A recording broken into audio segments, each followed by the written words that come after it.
आज आपण मंगळवेढ्याच्या या काळ्या रानातल्या शिवारामध्ये आलेलो आहे, जिथे 50-50 एकराच्या पुढे सुद्धा तुम्हाला कुठलाही बांध दिसणार नाही. याचं लिम्का ऑफ वर्ल्ड रेकॉर्डमध्ये सुद्धा रेकॉर्ड झालेलं आहे. अशी कुठलीही जवळपर्यंत धर नसणारी काळ्या रानातील जमिनीमध्ये रब्बीसाठी खूप मोठ्या प्रमाणात ज्वारी केली जाते आणि या ज्वारीला भारतामध्ये GI मानांकन आहे.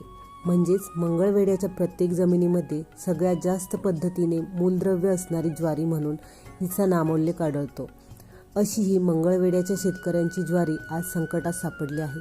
हे संकट म्हणजेच आपल्या भयानक अळीचे संकट आहे आणि आज आपण जो व्हिडिओमध्ये बघणार आहोत त्या संकटाची ओळख आणि संकटावर ॲग्रिकॉस ज्वारी पॅटर्ननुसार कशी मात करायची याचं नियोजन. या अळीची माशी ही एका रात्रीमध्ये 100 किलोमीटरचे अंतर पार करू शकते आणि ही जी अळी आहे ती तिच्या जीवनामध्ये 2000 अंडी घालू शकते. त्यामुळे या सर्वांवर उपाय म्हणून अळीची माशी, ज्वारी अळी आणि ज्वारीवर येणारा मावा अशा एकंदरीत एकाच स्प्रेमध्ये सर्व गोष्टी कंट्रोल करणं खूप महत्त्वाचं आहे. त्यामुळे ॲग्रिकॉस गेल्या 2 वर्षापासून सातत्याने ज्वारी पिकावर काम करत असताना GHKS नावाचा फॉर्म्युला तयार केला आहे आणि या फॉर्म्युल्यामुळे माशी, अंडी, अळी आणि मावा या सगळ्यांचा एका स्प्रेमध्ये कंट्रोल खूप चांगल्या पद्धतीमध्ये मिळतो आहे. तर आज शेतकऱ्यांना याची फवारणीची खूप आवश्यकता लागत आहे आणि असंख्य शेतकऱ्यांनी याचे रिझल्ट स्वतः घेतलेले आहेत. पाहूयात ॲग्रिकॉस मॅनेजिंग डायरेक्टर अजय आदाटे यांच्याकडून संपूर्ण ज्वारीच्या प्लॉटवरील परिस्थितीचा आढावा. नमस्कार. आज आपण मंगळवेढ्याच्या या काळ्या शिवारामध्ये उभा आहोत. मंगळवेढ्याचं जे नाव आहे ते एक संतांची भूमी म्हणून ओळखलं जातं आणि दुसरं ते नाव ज्वारीचं कोठार म्हणून ओळखलं जातं. अशा ह्या ज्वारीच्या कोठारामध्ये आता खूप एक भयानक परिस्थिती सध्या आपल्याला दिसत आहे आणि आम्ही गेल्या 5-6 दिवसापासून दररोज ह्या शेतांमध्ये आम्ही येत आहोत आणि आम्ही बघत आहोत की नक्की काय झालं आहे. तर ह्या शेतांमध्ये खूप वेगळ्या पद्धतीनं वातावरणाची निर्मिती होऊन आज खूप मोठ्या किडींचा अटॅक ह्याच्यामध्ये झालेला आहे. म्हणजे जर आपण सगळा सारासार विचार केला तर वेगवेगळ्या पद्धतीच्या किडी ह्या ज्वारीवर आत्ता आलेल्या आहेत आणि आता सध्या जो रेट आहे तो 50 रुपये ते 60 रुपयाच्या आसपास किलोचा रेट आहे. पण हीच जर परिस्थिती ह्या वर्षी अजून मोठ्या प्रमाणात तयार झाली आणि खरं तयार झालेलीच आहेच काय तर 100 ते 200 रुपयाच्या पुढं ज्वारीचा रेट जाईल आणि जनावरांना खायला कडबा मिळणार नाही अशी परिस्थिती उद्भवेल. तर आपण आज जाणून घेणार आहोत की नक्की ही परिस्थिती का उद्भवली आहे. तर आम्ही जेव्हा ह्या शिवारात फिरत होतो तेव्हा आम्हाला एक अळीचा प्रादुर्भाव ह्या वर्षी जाणवला आणि एकदम लहान असताना तो प्रादुर्भाव जाणवला. मंगळवेढ्याच्या शिवारामध्ये असं म्हटलं जातं की एकदा ज्वारी पेरायला आला माणूस की तो ज्वारी घेऊन जातो. अशा पद्धतीमध्ये त्याला पाण्याची परिस्थिती लागत नाही किंवा पाणी लागत नाही. असं 50-50 एकरची रानं जिथं बांधच नाही अशा पद्धतीची इथं रानं आहेत आणि ह्या सगळ्या ज्वारीच्या शिवारामध्ये एक बघायला गेलं तर अळीचा खूप मोठा प्रादुर्भाव इथं झालेला आहे. लहानपणापासून ह्या अळीचा प्रादुर्भाव होतो आहे.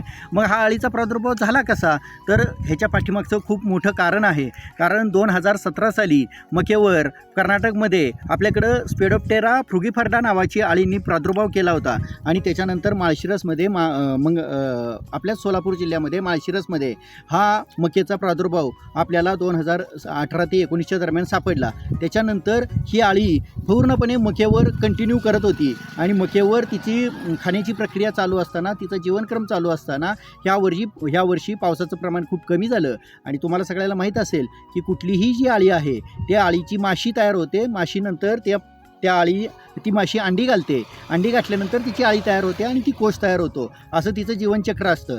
एकदा का माशीने अंडी घातली की जेव्हा पाऊसकाळ जास्त होतो त्याच्यामध्ये ही अंडी जास्तीत जास्त उबली जात नाहीत. परंतु यावर्षी पाऊसकाळ कमी असल्यामुळं ही अंडी जास्तीत जास्त उबली आणि पाऊसकाळ कमी असल्यामुळं मक्याचं क्षेत्र पण वाढायचं कमी झालं आणि त्यामुळं ही उबलेल्या अंड्यामधून जी अळी आली त्या अळीमधनं परत माशा तयार झाल्या आणि ह्या माशांनी ह्या वर्षी पूर्णपणे ज्वारीवर अटॅक केलेला आहे आणि ज्वारीवर ह्यांनी अंडी घातली आणि ह्या वर्षी ज्वारीवर अंडी गाठल्यानंतर आज ह्या पद्धतीचा प्रादुर्भाव आपल्याला दिसत आहे.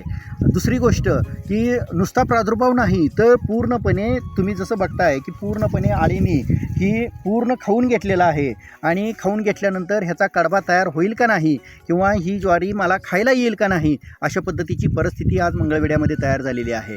नुसती आळीच नाही तर ऊसावर येणारा पायरीला नावाची कीडसुद्धा ह्या ज्वारीवर खूप मोठ्या प्रमाणात प्रादुर्भाव झालेला आहे. आपण बघू शकता की जी पायरीला आहे ती अंडी गाठल्यानंतर तिच्यामधनं तिचे छोटे छोटे पतंग तयार होतात. ते पतंग कशा पद्धतीनं तयार होतात हे सुद्धा आपण बघितलंच.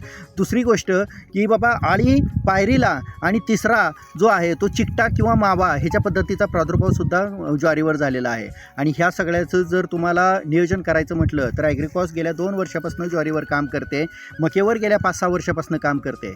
तर GHK नावाचा फॉर्म्युला ह्या पद्धतीनं ॲग्रिकॉसनी मकेवर आणलेला होता आणि गेल्या 2 वर्षापासून GHK नावाचा फॉर्म्युला हा आपण ज्वारीवर फवारणी करतोय आणि अजून फवारणीचं गमक शेतकऱ्याला समजलेलं नाही आहे. पण यावर्षी जर नाही फवारणी केली तर शेतकरी हा ज्वारी 1 रुपयासुद्धा त्याला मिळणार नाही आणि ज्वारीचं उत्पादनही त्याला मिळणार नाही. ॲग्रिकॉस अशी मार्केटमध्ये एकमेव कंपनी आहे की ज्वारीच्या आळीवरती आणि ज्वारीच्या सगळ्या येणाऱ्या किडीवरती म्हणजेच पायरीला नावाची कीड असेल किंवा तुमची मावा असेल आणि आळी असेल किंवा आळीची माशी असेल, आळीचा कोषचा पतंग असेल किंवा अंडी असतील, ह्या सगळ्यांवर एकत्रितरित्या जर तुम्हाला फवारणी करायची असेल तर ॲग्रिकॉसने GHK नावाचा फॉर्म्युला तयार केलेला आहे. हा GHK नावाचा फॉर्म्युला आज शेतकऱ्यांनी मारणं खूप गरजेचं आहे. या फॉर्म्युल्याबाबत आपण माहिती घेऊया की ह्याच्यामध्ये वाढीचं जे औषध आहे जिओजिब नावाचं 100 ग्रॅम औषध तुम्हाला वापरायचं आहे. दुसरी गोष्ट की ह्याच्यामध्ये हँगर नाही, ज्याच्यामध्ये ॲसिटामायप्रिड प्लस सायपरमेथ्रिन एकत्र येतं. अशा पद्धतीचं ECचं वेगळं फॉर्म्युलेशन ॲग्रिकॉसने केलेलं आहे. त्याच्यामध्ये मावा आणि आळी अशा दोन्ही पद्धतीमध्ये कंट्रोल होतं आणि क्लोरॉन 50 ह्याच्यामध्ये टाकून स्टिकॉन प्लसचं उत्कृष्ट पद्धतीचं सिलिकॉन बेस स्टिकर हे फक्त 25 मिली ह्याच्यामध्ये तुम्हाला टाकायचं आहे आणि एकत्रित करून सगळ्या पद्धतीची फवारणी ही आपल्याला ज्वारीवर घ्यायची आहे. आणि ही जर फवारणी आपण ह्यावर्षी ज्वारीवर घेतली तरच ज्वारी आपली टिकेल. आणि ह्याच्यातला जो आपल्या काळ्या रानातला मंगळवेढ्यातला शेतकरी आहे ज्याला GI मानांकन मिळालेलं आहे अशी ज्वारी आपली टिकेल. अशा पद्धतीनं ॲग्रिकॉसची उत्पादने वापरून सर्व शेतकऱ्यांनी ज्वारीमध्ये चांगल्याचं चांगलं उत्पादन घेण्यासाठी प्रयत्न करावा एवढीच विनंती.